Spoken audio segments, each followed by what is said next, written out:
Welcome to the Two Tall Jews Show. We are the Two Tall Jews. And we are ready to go.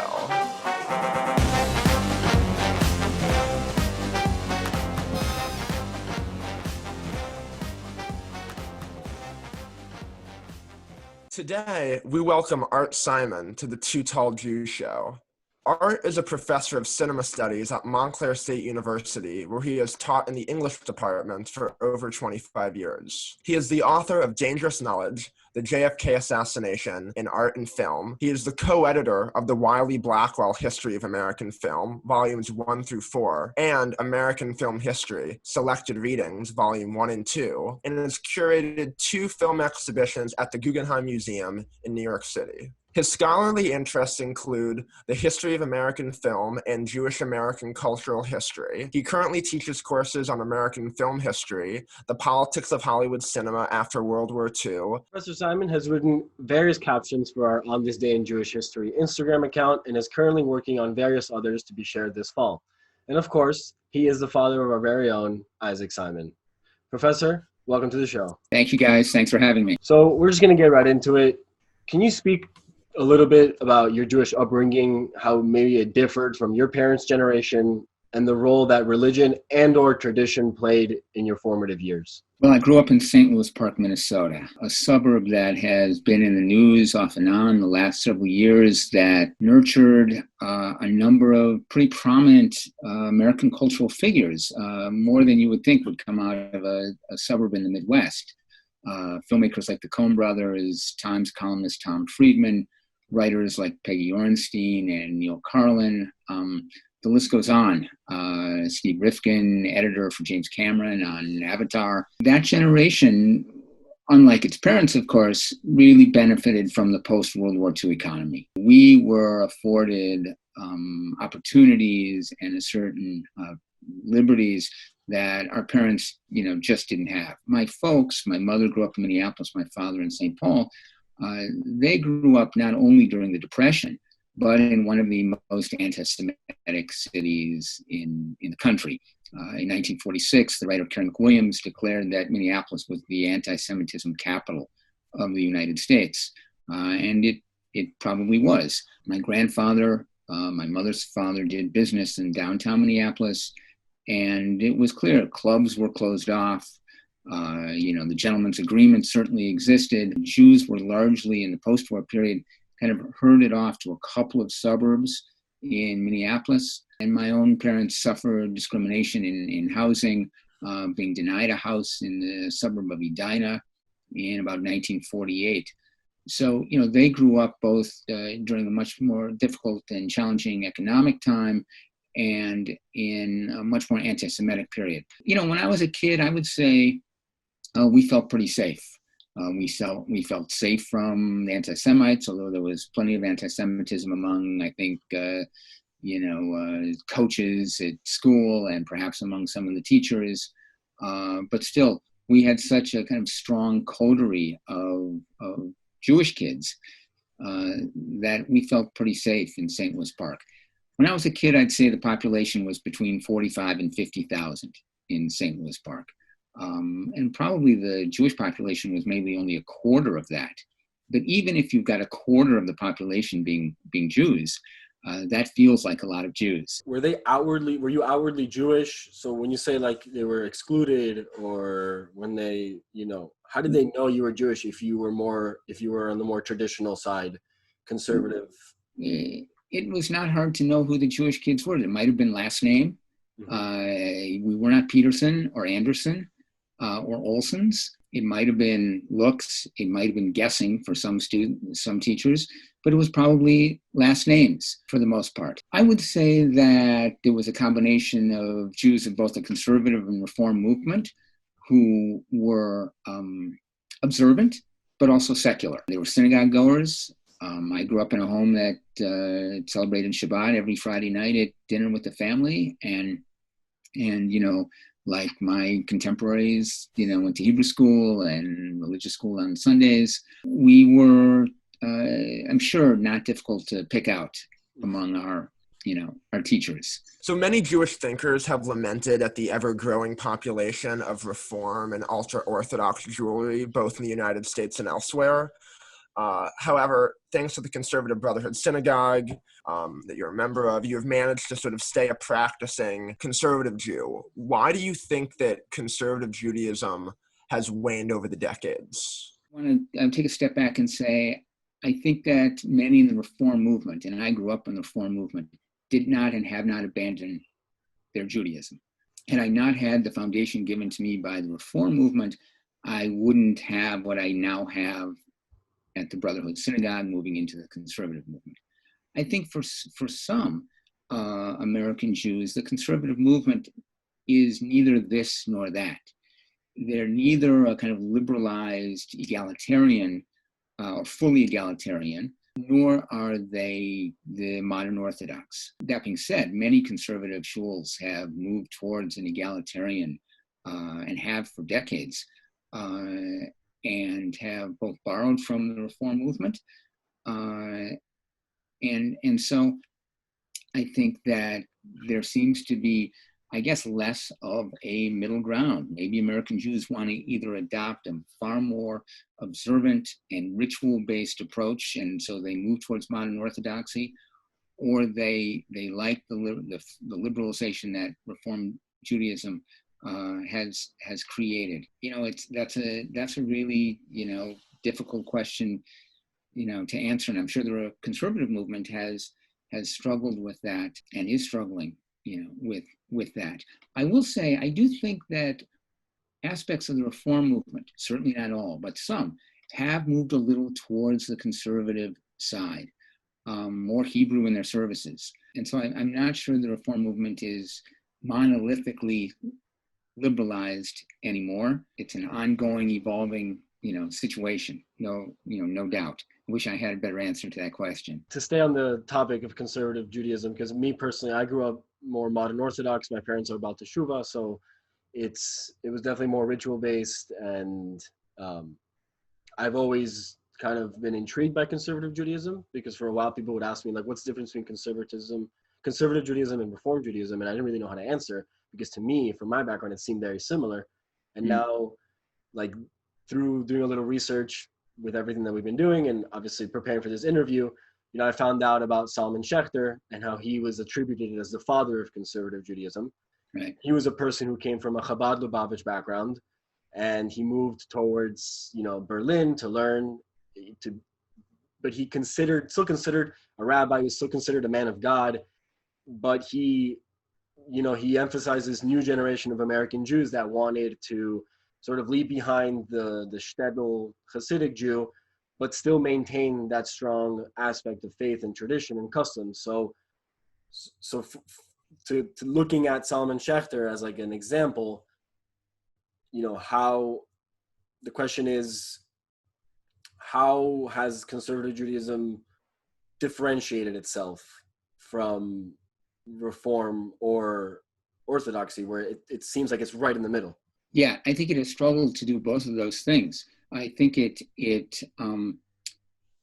tries very hard to maintain certain rules. No musical instruments on the bima during the high holidays, and Reform congregations have moved to that and had for a while. It has tried to maintain a level of Hebrew during the service, but it has, by necessity, I think, had to differentiate itself from the Orthodox movement because it needed to move towards egalitarianism. It couldn't remain rich and exclude women from Torah reading and from being on the bima. The intellectual resources of women as rabbis, the intellectual resources of women to run synagogue committees and be synagogue presidents, couldn't be denied anymore. I will say that, in the 19th century, the Reform movement, which for many was absolutely heretical and an abandonment of Jewish practice, can, I think, be credited with maintaining many Americans' Jewish faith. Here were immigrants who had come to America who, it seemed, had to find ways to assimilate, to be part of American economy and civic life. Well, Reform Judaism gave them an opportunity to do that by including women, by using English and making ritual more accessible to succeeding generations. So, while on the one hand, the argument can be made that Reform Judaism watered down, whatever that means, observant Judaism, I think the argument can be made that the American Jewish population would be far smaller had the Reform movement not formed a bridge between new immigrants and their new society. As a follow-up, you have a little bit to what you're saying. You have this other new generation of American Jews that probably the grandchildren or the great-grandchildren of these European Jews that now, to them, they're just Jewish. I think for an example, a perfect example is, and we wrote it here, and I was trying to figure out how to include it. Isaac wrote, talk about Seth Rogen and Mark Maron. So this is a perfect example of two Jewish guys. But they're just Jewish by name. They're Jewish. They use their Judaism more for their career to say like, oh, I'm Jewish. I can make Jewish jokes, and I can get away with it. But there's nothing like Jewish about them. So for Jews that they're trying to find that middle ground. I am a fan of both of them. I don't want to make judgment because of, it seems like it's a lack of education and it's a lack of desire to learn. So how do we communicate with that sort of Jewish community in America? Well, I think on the one hand, we might need to expand our definition of what constitutes being Jewish. Certainly being Jewish involves observance and ritual. The question is, are there other sensibilities which can fall under the umbrella of being Jewish? Is there a Jewish sensibility with respect to humor? Is there a Jewish sensibility with respect to questioning fixed values? And so, we can look to an earlier period and ask some of the same questions. Is there anything Jewish about Freud, for example? Or is there anything Jewish about, about Saul Bellow? I guess, and what I'm those trying kinds to of things. yeah, go ahead. Yeah. No, I was saying what I was trying to get at is a lot of people that follow Seth Rogen, they don't know this. So they'll be like, oh, look, it's another Jew that doesn't like Israel. And it's like, look at what he's saying. So should somebody like him recognize the sort of influence he has as a known Jew to be educated on these topics before he goes on one of the most listened to comedy podcasts to talk about them? And I guess I know that he's promoting his movie, and at the end of the day, it probably worked. I watched it like the night it came out. So, I mean, he grew up in a, not in an entirely secular home, attended Jewish camp.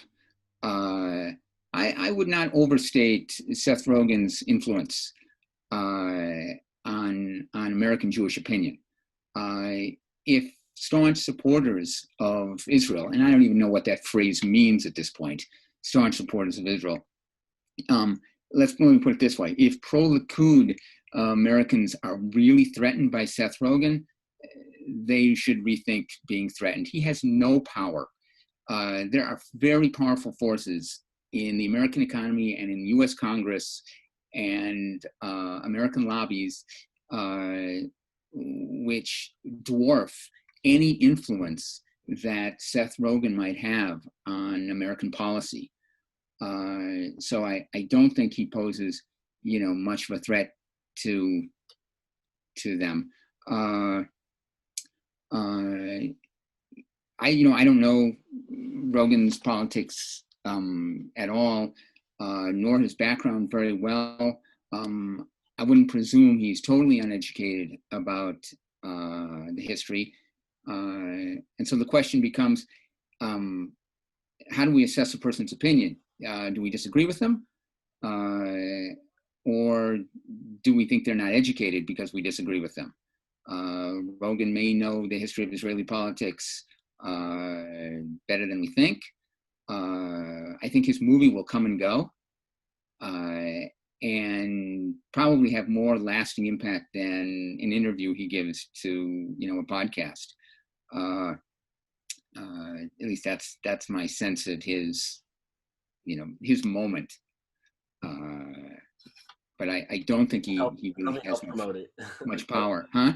It definitely helped promote it. Like, everyone was talking about it for like 2 weeks. Definitely. And, in that sense, all publicity is good publicity, right? Because he's released his film at a time when no one can go to the movie theaters. Yep. And he's trying to figure out, how can I get people to watch my movie, online? Right.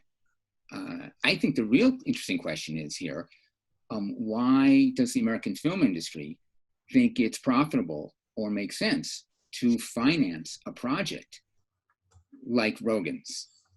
And, that taps into a whole history of American movie making that rarely wanted to touch on Jewish subjects, touched on Jewish subjects much more in the 1960s and 70s and 80s than it did in the 20s, 30s, and 40s. So, that's Do you think that speaks to the degree to which Jews have assimilated in the United States, especially in the 21st century?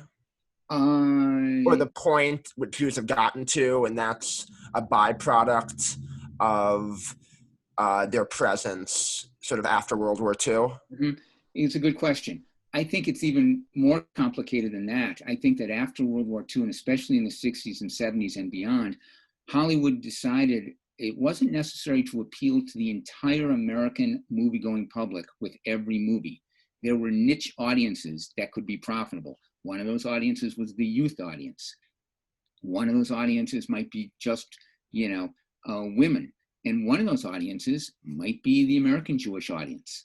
And so you have the rise of Barbra Streisand and Woody Allen and movies made like Goodbye Columbus, and it's a fairly long list, Fiddler on the Roof, that could appeal to an urban ethnic population and perhaps cross over to the non-Jewish audience. Just like at a certain point, African-American filmmaking has crossed over to a white audience. And I think it has more to do with how the American movie-going public is segmented than anything else. Look, American popular culture and Jewish popular culture was almost inseparable after World War II. Think of the influence of Milton Berle, the most watched man on television in the 50s, the popularity of Sid Caesar. Jewish voices became American voices, right? You can't really say, well, Jerry Lewis is a Jewish comic. He's an American comic of Jewish background. And in that sense, American culture and Jewish culture became bonded in a way that I think they continue to be bonded. We're good on our end where we're proud to say, oh, look, he's Jewish and he's Jewish and he's Jewish. And then on like the anti-Semite end, it's like, oh, look, they're all right. Jewish. Right. Coincidence? Like, right. But, if you push them a little further, you might find that they also like Seinfeld, and they also like, Curb Your Enthusiasm, and they also like, Dustin Hoffman's films. And, in a way, the same goes for the contribution of African Americans. People, racists might say, they're worried about, the survival of white society. But on the other hand, they too like Prince, and they too like listening to Miles Davis. And Black culture is American culture, and Jewish culture is American culture. So this past week, you gave a virtual talk for your congregation in which you discussed your American Jewish experience growing up in the Twin Cities. Mm-hmm. And along with that, the talk seemed grounded at the same time in the racist and anti-Semitic elements of the city's dark past, both sort of past and present with Floyd. Right. How do you think the Twin Cities reclaims the positive identity that you remember so fondly? Wow. That's a really tough one, but important one for the people of Minnesota and the people of Minneapolis. I I think the first thing to do is learn your own history. I think the city needs to confront, and the state needs to confront its own history. What George Floyd's killing punctuated was a decades-long problem with how the economics are distributed in Minneapolis, quality education in Minneapolis, police violence in Minneapolis. These go back decades. And the first thing, Minneapolitans probably need to do is recognize that there is a deep-seated history here, and just face it, right? Face the segments of the population, whether they be African American now or the Jews of an earlier period, and say, we need to construct educational and economic policy that addresses long-standing discrimination. I think if they close their eyes to the past, they won't understand their present at all. They'll see people protesting and they'll wonder, what's with this anger that's boiled over? If they recognize decades of discrimination, it will help them understand, why the energy that's burst forth in the city and of course across the country, after George Floyd was killed. Then they're going to have to make some policy changes about police conduct, about schools, things like that. I do have one more question. Sure.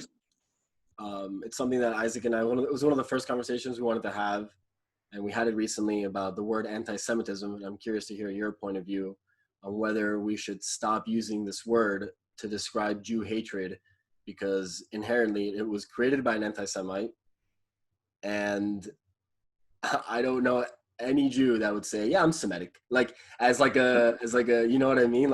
Sure. We should, maybe Judeophobia or anti-Jewish, should we keep it? Should we change it? Or should we just not even talk about it? It's hard to leave it entirely because of the way it has been used. It's a term, it's a concept, it's a danger understood by the Jewish and non-Jewish community under that nomenclature, right? Under that term, anti-Semitism. To move or abandon that term entirely kind of severs you from the way in which this very real issue has been discussed. It's almost like the word anti-Semitism has become totally detached from the word Semite, right? They mean very different things. I mean, there is that sweeping history that was published a couple years ago. I want to say University of Chicago professor, I can't remember his name right now, called Anti-Judaism. And it's a really magisterial history. And the choice of that title maybe tells us something. Maybe you can look it up on the spot. But it's going to be hard to abandon the term. David Nuremberg? That's it. Yeah, the title of that book is? Title of the book is... Should know that title. Oh, here it is. Came out in 2013? Yeah. Yeah. Mm-hmm. Yeah, anti-Judaism. Yeah. The Western tradition. Yeah. I mean, his argument is essentially that it's not an anomalous hatred running through the centuries. It's been at the core. Anti-Judaism has been at the core of Western thought and history, for centuries. So to answer your question, Myra, I think that I understand, what you're saying about we wouldn't claim the identity of Semites, but given its history of usage, I think it's going to be tough to abandon it, entirely. It's become a shorthand, and so it's going to be a tough transition, I think, to leave that term behind entirely. Yeah, with all the research that we've been doing for this, it's just super interesting seeing how, for a very long time, Jews and Israelites were synonymous, and now, when you talk about communities were called the Israelite community, and in the diaspora, so it's an element of maybe obviously a lot of Soviet propaganda to make sure that like a separation of like the Jewish identity, like a global Jewish identity, that I feel like we